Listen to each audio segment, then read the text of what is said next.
देवाभाऊ नेपाळकडे बघा काय घडलंय। तिथले राज्यकर्ते गेले आणि भगिनीच्या हातामध्ये राज्य दिलं। त्यामुळे शहाणपणा शिकवण्याचं काम देवाभाऊ आणि त्यांच्या सहकार्यांनी करावं असं पवार म्हणालेत। काय म्हणालेत पवार आपण एकदा ऐकूयात। तर आपण पाहतोय अतिशय महत्त्वाची अपडेट। देवाभाऊ नेपाळकडे बघा काय घडलंय। तिथले राज्यकर्ते गेले आणि भगिनीच्या हातामध्ये राज्य दिलं असा टोला पवारांनी देवेंद्र फडणवीस यांना लगावला।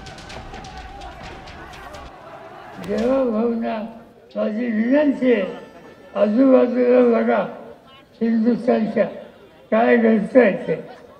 नेपाळमध्ये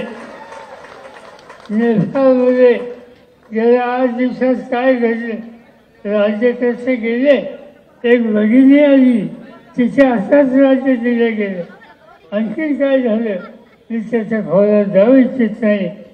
शहाणपणा हा शिकण्याचं काम देवाभाऊ आणि त्यांचे सहकारी करतील अशाच प्रकारची अपेक्षा आज या ठिकाणी करतो। आता isakal.com आहे देशातील नंबर 1 ची मराठी न्यूज वेबसाईट। प्रत्येक अपडेटसाठी isakal.com ला नक्की भेट द्या।